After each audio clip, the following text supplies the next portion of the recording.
Question 2 देख लीजिए। देखिए, तो क्वेश्चन 1 में हमने ये डिसाइड किया था कि ट्रायंगल तो बनेंगे। ऑफ कोर्स बाद में फिर बात ये रह जाती है कि कौन सा ट्रायंगल बनेगा। तो थोड़ा हाथ पैर लगाते हैं, हिलाते हैं, सोचने की कोशिश करते हैं। Straight line is drawn cutting two equal circles. दो इक्वल सर्कल्स हैं।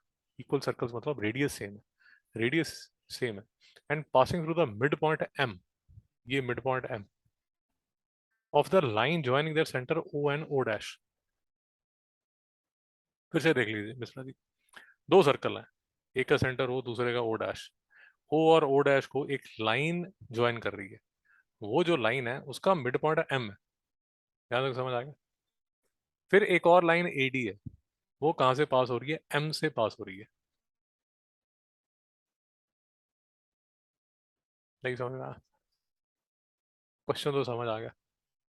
Prove that the chords A B and C D. कौन सी chord? A B and C D which are intercepted by the two circles are equal. तो आपको prove क्या करना है कि जो ए बी है वो किसके इक्वल है? सी डी के। ये प्रूव करना है। भाई सिचुएशन क्या है, हालात क्या है, प्रूव क्या करना है, ये समझ आया या नहीं आया? तो मतलब फिर से मिश्रा जी पे आइए। गिवन, जो भी आपको समझ आए वो लिखिए। गिवन टू प्रूव, लिख दीजिए प्रूफ। इतना तो कीजिए, आधा नंबर, एक नंबर, भगवान की दया से कुछ तो मिले, ये तो लिखिए। उसके बाद हमें ये समझ आता है कि यार अध्यापक ने और तो कुछ नहीं बताया, बस ये बताया था कि ट्रायंगल्स बनेंगे। अब क्योंकि मैंने क्वेश्चन किया हुआ है,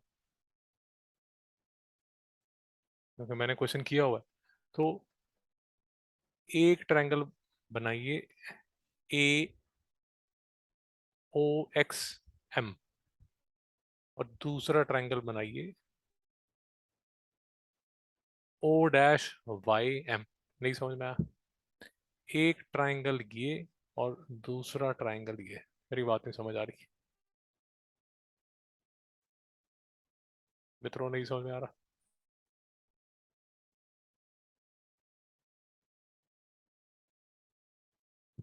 हाँ या ना?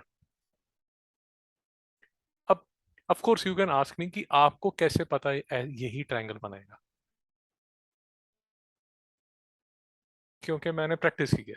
That is the simplest answer that I can give you. आप पहली बार ये क्वेश्चन देखेंगे और पहली बार ही अगर आप ये ऐसे ट्रायंगल्स बनाएंगे और प्रूव कर देंगे तो you are a genius, you are extra intelligent. तो मुझे तो दो तीन बार ठोकरे मार के दीवार के साथ फिर जाके समझ आया कि ऐसे कुछ सरकार बचाई जा सकती है। अब ये करने का फायदा क्या हुआ? ये करने का कुछ फायदे हुए, देखिए जरा। ये वाला जो एंगल है वो ये वाले एंगल के इक्वल है। का है Simon ji? Vertically opposite angles. कौन सी लाइन? ये वाली लाइन, ये वाली लाइन। तो ये वाला एंगल इस एंगल के इक्वल है। वर्टिकली अपोजिट एंगल्स कॉन्करेंसी में हमने डिस्कस किया था। Vertically opposite angles. सैम जी याद है? फिर सैम जी, ये डिस्टेंस ओ एम और एम ओ डैश ये तो इक्वल होगा ही। क्यों? क्योंकि गिवन है। गिवन है।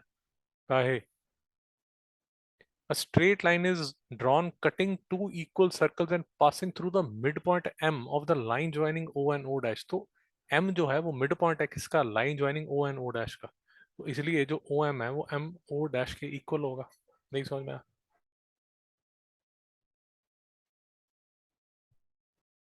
यहाँ तक शांति।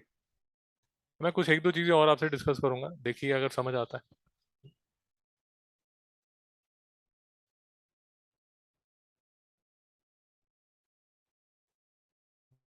ये सर्कल है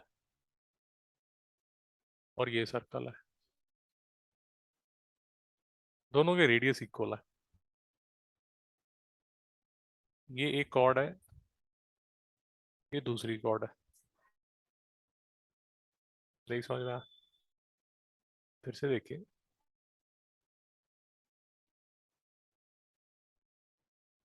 फिर से देखिए, ये एक सर्कल है, ओ, ये एक सर्कल है जिसमें कॉर्ड है ए बी, और ये, ये परपेंडिकुलर आपने ड्रॉ किया ओ से एक्स तक। नहीं समझ में आया? तो ये देखिए, ओ से लेके एक्स तक, और ये है ए, और ये है बी।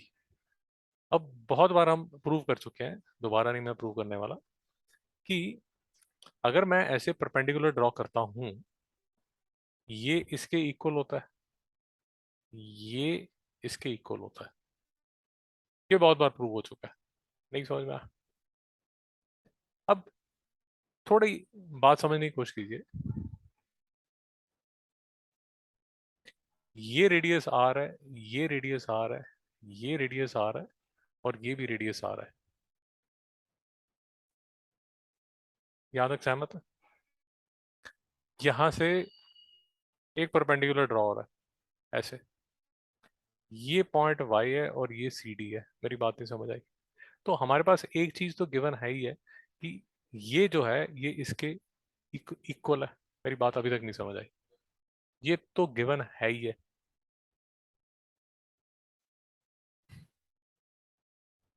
ये तो थियरम वन थियरम टू हम पीछे करके आए हैं।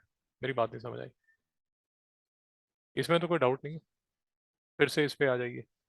ये जो साइड है वो इस साइड के इक्वल हो चुका है, ये जो एंगल है वो इस एंगल के इक्वल हो चुका है, और क्या है मेरे पास? हाँ, ये जो एंगल है ये 90 है, और ये जो एंगल है ये 90 है। तो अगर ये इसके इक्वल है और ये इसके इक्वल है, तो ऑटोमेटिकली ये वाला जो एंगल है वो इस एंगल के इक्वल हो जाएगा। मेरी बात नहीं समझ आई? मेरी बात नहीं समझ आई? तो अब आप क्या लगा सकते हैं? ए एस ए, ये वाला एंगल, ये वाला साइड, ये वाला एंगल। नहीं समझ में आया? सिमोन जी नहीं समझ में आया? ये सब तमाशा करने का फायदा क्या हुआ? ये तमाशा करने का ये फायदा हुआ कि ये वाली जो परपेंडिकुलर है ए एक्स, वो ये वाले परपेंडिकुलर, आई एम सॉरी, ये थोड़ा सा रब कर देता हूँ।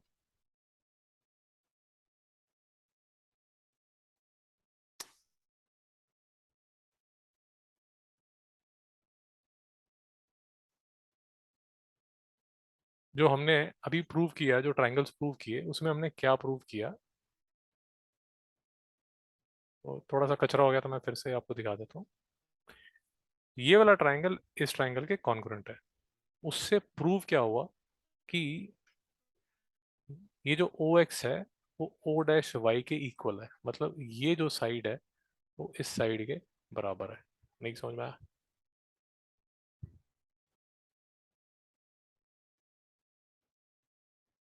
नहीं समझा? अब एक चीज तो ये प्रूव होगी, क्या? कि ओ एक्स जो है वो ओ डैश वाई के बराबर है। एक आपने चीज और प्रूव कर दी, कि एक्स एम जो है वो किसके इक्वल है? एम वाई के। नहीं समझ में आया? क्यों? सीपीसीटी लग रहा है ना, ये वाली जो साइड है वो इस साइड के बराबर है। अभी तक नहीं समझ में आया? भाई यहाँ तक शांति। सिमोन जी आपको कोई डाउट है यहाँ तक? पक्का? चीजें धीरे चल रही हैं, जान के धीरे चला रहा हूँ, ताकि चीजें आपको समझ आ जाए। अब ये सब जो सारा ताम साम आपने इकट्ठा कर लिया, उसका फायदा क्या है? अब उसका फायदा दिखना शुरू कीजिए। ये जो पूरी साइड है वो इस साइड के बराबर है। मैं इसका कलर चेंज करता हूँ तो आपको शायद थोड़ा कंफर्टेबल लगेगा। एक्स एम जो है वो एम वाई के इक्वल है। यहाँ तक आप प्रूव कर चुके हैं। दूसरा क्या आप प्रूव कर चुके हैं? कि ये वाली जो परपेंडिकुलर है इस परपेंडिकुलर के इक्वल है। ये आप प्रूव कर चुके हैं अभी तक। एक्स्ट्रा स्लो चल रहा हूँ ताकि आपको समझ आ जाए। यहाँ तक शांति। थोड़ा सा और आगे चला। अब देखिए, हमारे पास दो ट्राइंगल्स हैं। आपने प्रूव कर दिया कि ये वाला जो परपेंडिकुलर है वो इस परपेंडिकुलर के इक्वल है। मेरी बात नहीं समझ आ रही?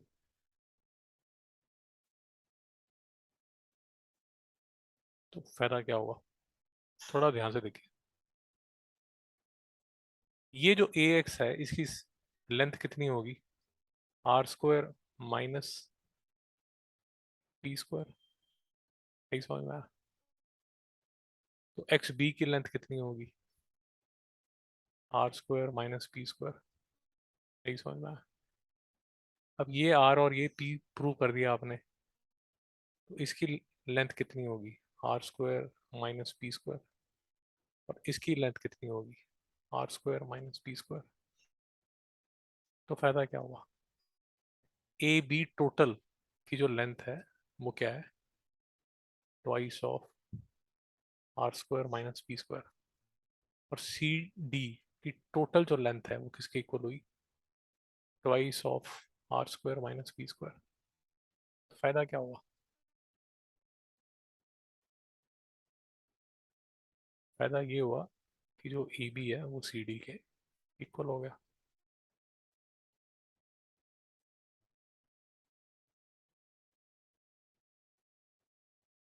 अब देखिए, अभी आपको समझ आता है या समझ के आप लिख पाते हैं, या जब एग्जाम में बैठेंगे तो आपको याद रहेगा? अब यार ये सब चीजें हैं आप पे। मेरी बात समझ आ रही है?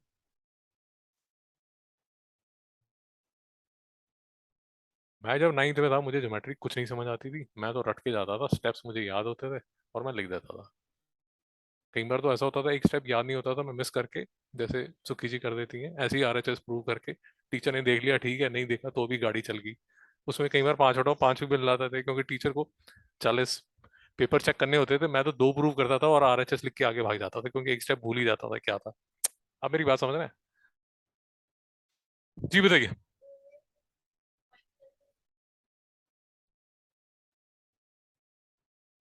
मैं आपको बताता हूँ हुआ क्या। मैं आपको बताता हूँ हुआ क्या। मैंने जो एक्स बी है ना, उसको मैंने प्रूव कर दिया कि वो किसके इक्वल है? R square minus p square. और यहां मैंने सी वाई को प्रूव कर दिया कि ये क्या है? P R square minus p square. मेरी बात नहीं समझ आ रही? एक्चुअली मैंने इसको ज्वाइन कर दिया ऐसे, और इसको ज्वाइन कर दिया ऐसे। बेटा बात नहीं समझ आई? वो मैंने अलग सर्कल पे अलग स्क्रीन पे किया है, ये देखिए, ताकि आप इस पे कंफ्यूज ना हो। ये देखिए, यहाँ किया है मैंने, नहीं तो पूरा रहता फैलता वहीं पर। आप देखना चाहते हैं कि क्या हुआ सैम जी? कौन से सर्कल से शुरू किया था और कौन से सर्कल पे हम आए? देखिए, फिर से देख लीजिए। हमने कहाँ से शुरू किया, फिर हम कहाँ चले गए, देख लीजिए। अब थोड़ा सा बात समझिए। मैं आपको चॉइस दे रहा हूँ कि आप, आपको चॉइस दे रहा हूँ कि आप क्या करना चाहते हैं। देखिए, हमने पहले जो शुरू किया,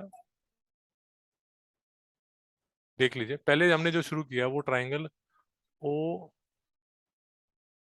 एक्स एम को हमने प्रूव किया कि this is congruent to O dash C, I am sorry, O dash M Y. Sam ji समझ आया?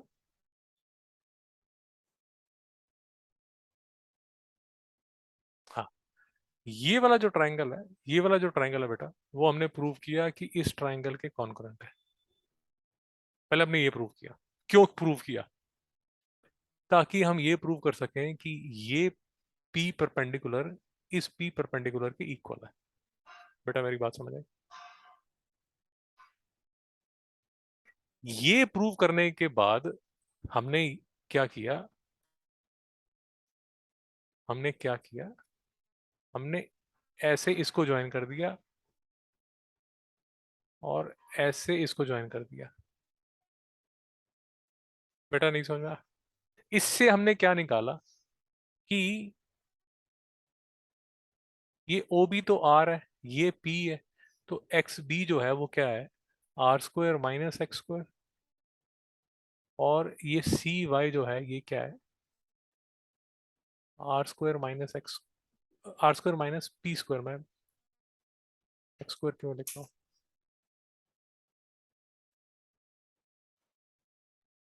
नहीं समझ आया बेटा? तो उससे हमें ये प्रूव हो गया कि ये वाली जो साइड है वो इस साइड के बराबर है। नहीं समझ में आया?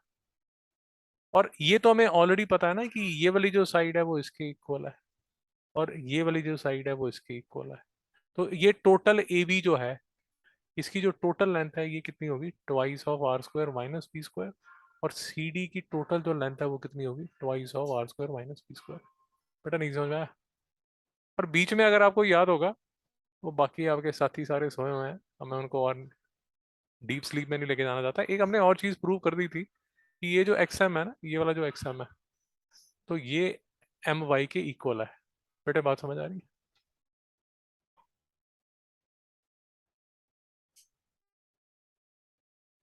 इसी की आई थिंक,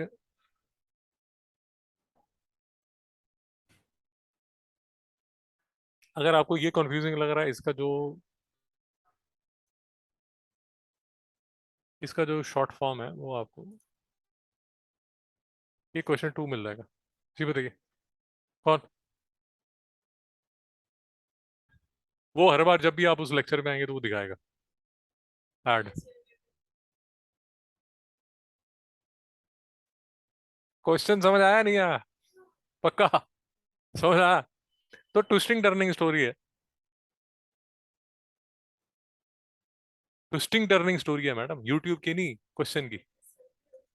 हाँ वो बेचारी वो डीप स्लीप से उठी है, तो ये कौन कौन कहाँ हूं मैं, वो हिंदी मूवीज में हीरोइन उठती है, कहाँ हूं मैं पिताजी। तो फिर से एक छोटी सी फ्यूटाइल एक्सरसाइज और कीजिए, futile futile futile futile exercise और कीजिए। क्वेश्चन नंबर 6 ट्राई कीजिए मैडम, क्या करें, आप खाना पूर्ति करनी है। इसके सिवा एक्सरसाइज 16 बी में 17 बी में और क्वेश्चन नहीं कराएंगे, चिंता मत कीजिए। 17 बी में और क्वेश्चन नहीं कराएंगे। शुरू कीजिए, क्वेश्चन नंबर 6 शुरू कीजिए, शुरू कीजिए।